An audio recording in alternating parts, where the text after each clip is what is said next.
Hello, and welcome to another episode of Soul Talk Radio.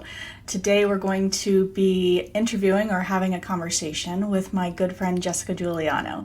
Jessica is an author. She has published two books. They are entitled Worthy of Me and The Worthy Woman's Handbook, both of which you can purchase on Amazon. She's also currently working on her third book. So, today, I really just wanted to have a conversation with you. Originally, I know we had discussed talking about like the pros and cons of writing a book, of being an author, or really just any artist or creative of any kind, and the highs and lows that come with that. But when we started talking about recording the episode, I know you had told me that you were feeling disconnected from writing right now, which I completely align with. I know we've talked about that in detail before, and it kind of comes with highs and lows. So you started talking to me about how you feel extremely passionate right now about slowing down and living a slower and calmer life. And I thought that that was really beautiful and a really great topic to kind of dive into today. So I wanted to ask, like, what makes you passionate about slowing down, and how has slowing down improved your life? Well, I think a lot of us can agree that our time is very precious, and when you are working, there's not a lot of free time that you have, and especially if you have a family or other responsibilities as well. So I just have been trying to be very intentional about what I do with that time that I have, and making sure that it aligns with my values and things that help me relax and bring me joy. I've had a lot of anxiety in my life that I've dealt with, and I feel like I'm finally in a place where that is manageable and not an issue anymore. So I feel like I'm more relaxed than I've ever been, and I want to enjoy that time and just do things that continue to help me feel relaxed and just go with the flow of life and enjoy things, and understand that when there's nothing hard or crazy going on, we can feel good. That's so And true. Yeah, very, very true. I wanted to ask you when you said that you're doing more things to feel relaxed. I feel like I'm also trying to do that as well. Like I'm trying to integrate things into my day because my days are very busy lately. And that's also something that we've talked about. Like I'm pursuing this podcast and I'm pursuing a business and all of these things. And so, my days are filled lately. So I've had to intentionally set aside time for myself to stretch, to go drink tea, to go stand outside and ground myself, all of these things. And I try and do it at least once an hour. But I wanted to ask you, what do you do to try and bring more relaxation and calm into your days? I start every single day with a nice long walk. To me, it's just so important to be outside as much as possible, off of technology as much as possible, because I am on a computer all day for work. So I try to disconnect as much as possible outside of that time. And I think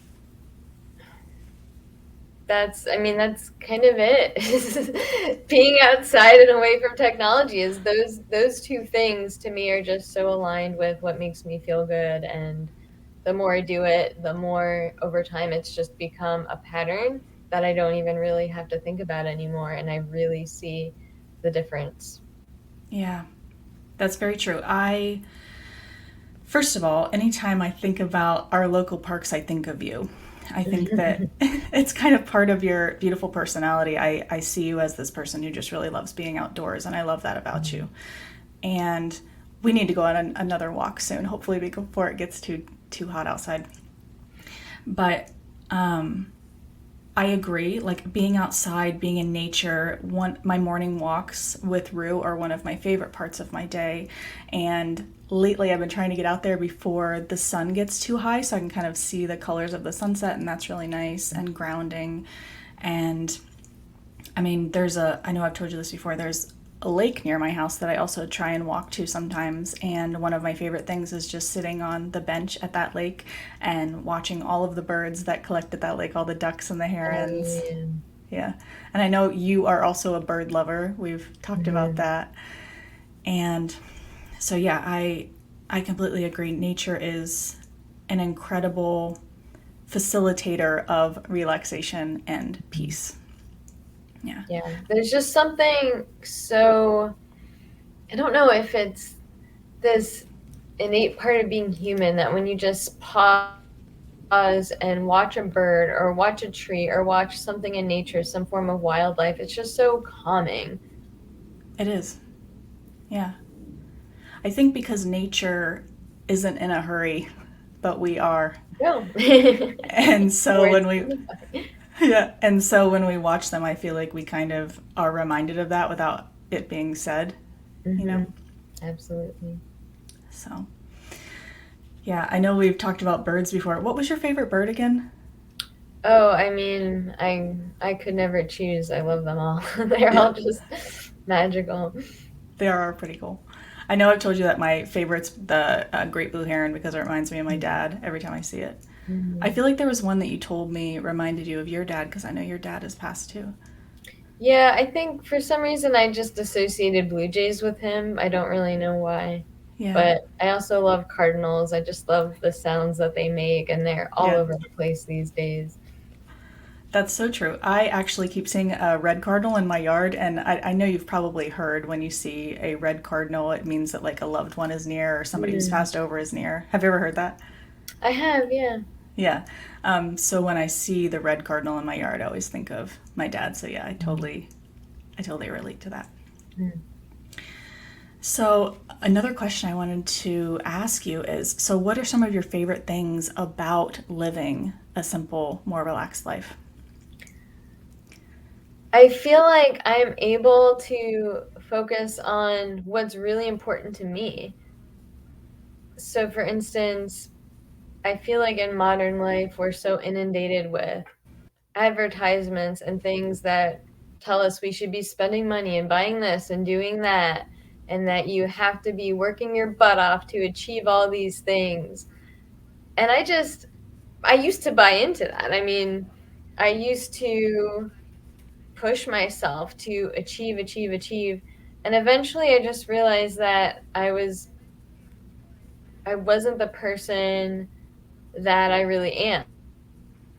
And I didn't like that. It didn't feel good. So I just stopped doing certain things. And it's kind of why I let a big part of my business go is it just didn't feel right anymore. I just decided, no, I'm not going to do that. And then I got really aware of my spending. I started budgeting several years ago, and that was just a total game changer because for many people, I think we go through life thinking, "Oh, I never have enough money and I need to keep saving or earning more so I have the money to do the things that I want to do." But when I started budgeting, it made me realize that I get to choose where all my money goes. And so I have the ability to do everything that I want to do and I don't have to work my butt off. And I think that maybe that's not available to everybody, but it all starts with becoming aware of what we're bringing in and where we want it to go and making choices. So that has allowed me to have more time because I don't have to work as much, and then I choose what I do with it. And that Yeah, just feels very freeing. it does seem freeing. You seem happier. I mean, you've always been a very happy person to me, but since I've seen you, like, I know we had a long conversation, probably it may have been almost a year ago now, when we were talking about like using more no buy groups and stuff, Yes. and I see you doing that a lot on Facebook. Hmm.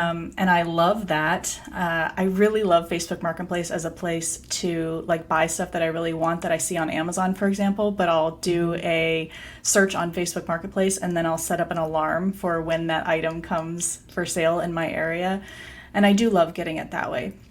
And I completely agree with you. I've been budgeting for a long time myself to try and be able to have the money to do the things that I love doing. I hated feeling like my entire life was dedicated towards working, getting money, paying my bills, and you're like doing the same thing every day and it's you burn out.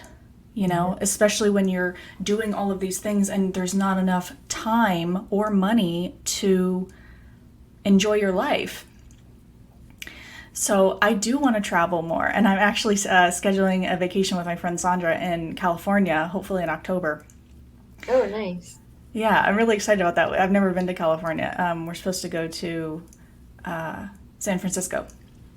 That's so funny because earlier this year we were talking about going to California in October, but I think we're saving to go to Europe next year instead. Well, that's So awesome. funny. That is funny. I really wanted to go on a Europe trip too. I've never been out of North America. I've been to Canada and Mexico, but nowhere else. And I really want to go to like France, Germany, Thailand. I want to do a whole like month if I'm able. But it'd be lovely to save up for that and be able to do that. So I know that those groups that you're a part of is a beautiful way to do that and start spending less to be able to have more money to do the stuff that we love. I really love the ideas that you bring to the table on that topic. Thank you. Yeah, I think not everybody's even aware that these buy nothing groups exist. Free Cycle has been around much longer, I believe. And yeah, so if you do that or buy nothing, and I've even heard that some libraries, I don't Yeah. know what you call them, but it's some kind of library where you can borrow tools and all Yeah. kinds of things. And is there one by us that's like that? I don't know, but I've definitely heard of that. I know I was thinking back, yeah, you've met my friend Catherine. She's the manager at one of the libraries in Newport Richey. And I know she's talked to me about that. There's libraries, I don't know if they're in our area, who allow you to rent tools, and that's so cool. And I also really love, on the topic of libraries, the ability to. I constantly think about how much I want to read and how much I really do love audiobooks. I love listening to audiobooks, especially when I'm driving. And I end up buying the audiobooks on Audible, but then I forget completely about, I think it's called Libby, I think is the app. Actually, I'm looking at my phone while I'm thinking about it, but there's an app that you download, and I think most libraries participate in it now, and you can rent an audiobook for free. Most of the audiobooks that you're wanting to read you can get for free through your library, but we just don't even, it's not common knowledge to us that these things are available to us. I believe it's Libby. I'm looking at my phone right now, and the only caveat to that, if somebody's listening and they want to rent one of those audiobooks, is they treat it just like a regular book, like only one person can check it out at a time. So sometimes you're put on like a waiting list, but then it will give you a notification through the app when it's available, and you can rent it for, I think, a week, and then renew your rental if nobody else if nobody else is in the queue to rent it. But it's still pretty cool. I think we have gotten to a point in our culture where we expect to get things instantly. Yeah. And it's such a good practice to be okay with waiting. Very true. And then you don't have to spend the money on it, and that's okay. We just want things right away. That's very true. And the same thing could apply to, the library has all of the new movies that are out. It just sometimes takes them a while to get a copy of the DVD, but you can most likely rent any of the new movies that are out at the library. It just may be a few months after it's released. So if you have the patience, then yeah, all of those things are free and available to you, which is pretty cool. Yeah, I have Under the Tuscan Sun from the library sitting in my house right now, and it's the DVD, and I'm trying to figure out how to watch it because I don't have a TV or a DVD player. So I've been very patient. I've been wanting to watch this movie so badly. That's funny. You can borrow mine. You can absolutely borrow my DVD player. A lot of our laptops have the plug-in, but I know some of the newer ones don't carry the CD plug-in anymore. So you may be able to try and watch it through your laptop. Does it not have that? I don't even know. I know my old one did, but the new one that I just had to purchase from Dell, it doesn't. I think a lot of the new ones don't have that pop out for the CD anymore. It's becoming I don't, old it's technology. Not in my laptop. Yeah. Well, that would have been an option. But anyways, I'm thinking of other stuff too, like Tubi has a lot of really good movies and it's completely free. I just Hmm. watched, I think it was called, it had Patrick Swayze in it, and it was something like Wong Fu, Thank You Wong Fu, or something like Oh, that. Julie. Yeah, I know what you're talking about. it's a really cute movie. I've never seen it, but it was free Oh, yeah. on Tubi. Yeah, so there's a lot of apps like that that have like free movies to watch. I think Peacock is another one. Hmm. Yeah, Peacock is deceptive though, because sometimes you'll go on there and they'll give you one episode for free, and then you have to pay for the Oh. rest. And I'm like, like, why did you have to do that? Now I'm hooked. Yeah. I think that's how I started watching Yellowstone. I think it's called. Have you ever watched that? Oh, okay. Did you ever watch that show? No, I've heard of it. Yeah, it's really good.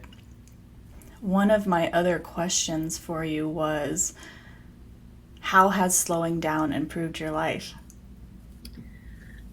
I just feel relaxed. I feel like there's nothing really that exciting that I'm doing or planning right now, but it doesn't matter because I'm just really enjoying the simplest things, Mm, like just admiring my cats and how cute they are, or seeing the sunrise in the morning. It's just the little things that are part of everyday life that just brings me so much joy that I don't feel like I need to do anything extravagant or crazy.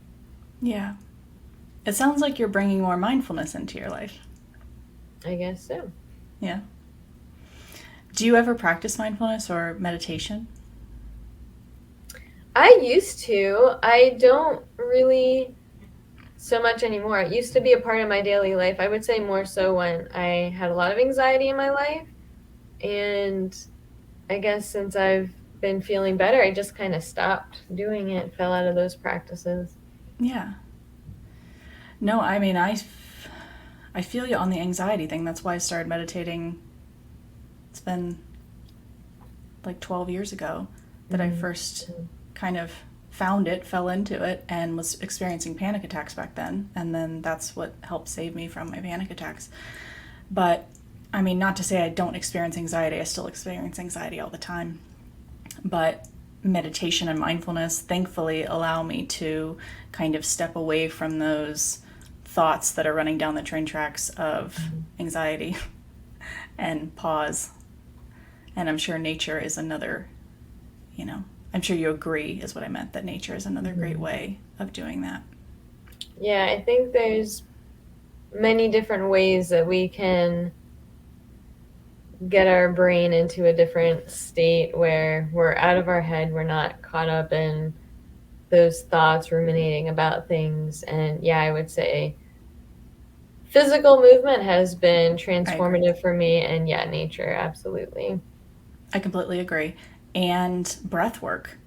Mm. And I know that Jose is working on that right now. I forget what it's called. He is certified in the Wim Hof method, which Wim Hof. combines cold exposure and breath work. Yeah. I was reading about it probably about a month ago, and I believe one of the techniques that they teach is doing a breathwork practice 30 times. I think it's like a really long inhale, a really long exhale. I could be completely incorrect, but then also doing the ice baths like I Hmm. know he does. And I've actually been interested in researching that a little bit more because I was reading that taking an ice bath, I think it's like 3 times a week, severely improves the health of your vagal nerve. I think that's what it's Hmm. called. So it helps to improve your overall anxiety, any, and stuff like that, which I think is really cool. And I think a cold Yeah, shower, even not even, go ahead, I'm sorry. the science is fascinating. And yeah, cold showers are how most people get started, which I do that. I have not been in an ice bath. I'm not sure if that is something I will do, but the cold showers, I'm totally down with that. Yeah, I've been trying to integrate. I don't do a full cold shower. What I do sometimes is I'll take my nice, really hot shower, and then at the very end, I'll turn on the cold water as long as I can Mhm. stand it. Yeah. And I know that that's really helpful. I feel calmer and more grounded after doing that for sure. I know that Tony Robbins talks a lot about doing a cold plunge every single morning. Apparently, he has like a large pool filled with water every morning and jumps in it to start his day, which I really like. So he apparently knew about those practices a long time ago. Yeah. But I would really love to talk to Jose about the Wim Hof method to just learn more about it because like I said, I was reading about it and it was really, really cool. So, is he enjoying that? Oh my gosh, yeah. He's doing a workshop tomorrow morning. Aw, There's actually a cold plunge place in St. Pete, so he'll be doing workshops there. And I think his goal is to do those regularly or find other locations. But yeah, I mean, he's so passionate about it. I mean, talking about the free time that we have after work, it's every night he's on his phone listening to some video of some guy explaining the science behind breathing or cold exposure. And then I get sucked into it. And this is really his thing. But when I hear the science explained, it's just so fascinating. I it mean, is. I guess in the most simplest way you can put it, it is this idea that in modern times, we've become so comfortable. We have constant control of the air temperature. We adjust our clothing the second we get cold or hot. We don't really let our bodies adapt to anything. And unfortunately, that has caused our bodies to become weaker. So, the idea with the cold exposure and some of the breath techniques is that you are actually introducing stress to your body, but in a controlled way so that your body learns how to adapt. And then when you're out in your daily life and experiencing different sort of stressors, your body's trained on how to handle that. That's really cool. I would love learning more about that as well. I know you're kind of a knowledge seeker like me, so I'm sure that you are enjoying listening to those videos. Mm. When you said workshops, do you mean that he's putting on workshops or he's attending workshops that like anybody can go to? He's leading them. Awesome. That's Hmm. awesome. So Yeah. I bet he's really excited about that. Yeah. And I will be trained to be his assistant. Aw. So you're going to be going to him as well soon Yeah. and like helping. Hmm. Very cool. Do they do an ice bath there with people or does he just do the breath work? I think it will vary depending on the location and the type of workshop that he's doing. Very cool. Very cool. Well, I would be interested in attending. I will let you know. Okay. Well, I think that we'll end it there for today, unless you have anything else that you can think of that you'd like to talk about or that we didn't touch on. I guess I would just encourage anyone listening to think about what's important to them in their lives, what they want to be experiencing more of, and try to find a way to make it happen. Don't be afraid to say no to the things that are getting in the way of that because it's your life, it's your time. It's very true. It's very true. And finding more time throughout our day to take for ourselves, whether you want to call that self care or just finding more time for grounding, finding more time for relaxation, and for coming back to a place of calm because we do definitely live in a hustle culture. And I even feel like I'm participating in that sometimes lately. Working a full time job and pursuing my business. It's a lot. It's a lot sometimes. So I definitely make it a priority to stop and relax and bring myself back to a calmer place. And I even have a little post-it on my computer, all the little different things that I want to do when I stop. Like some of them are, have you ever heard of Joe Dispenza? Oh, yeah. Yeah, he has a really great meditation. So sometimes I'll listen to that. I'll do breath work. I'll get myself a pot of tea. I'll take a walk Mm. to the park. I'll go barefoot and ground outside. I'll do somatic dancing. I'll script or write in my gratitude journal, or I'll stretch or exercise. That's what my little list says. So it has been really helpful. And Thanks. yeah, I love you and thank you so much for coming on here today and chatting with us and sharing your perspective. It is always very welcome. And I love your mind and how your mind works. And I think that we are very similar in a lot of ways. So it's always really nice chatting with you. Well, thank you for having me. You're welcome. Well, thank you so much for joining us, and thank you for listening to our episode today. As you know, I teach on the Insight Timer app every Sundays at 10 a.m. if you'd ever like to join us. And if you're interested in a session with me, please visit my website at meganshirey.com. If you're interested in any of Jessica's books, again, they are available on Amazon. Just type in Jessica Juliano and they should pop up. Also, are you okay with me sharing your website? Sure. Okay, it is, I think it's, you go ahead and share it. It's jessicajuliano.org. Perfect. And if you'd like this episode, please like, share, and subscribe. And may you be happy, may you be well, may you be joyous and at ease, sending you infinite love and light. And until next time.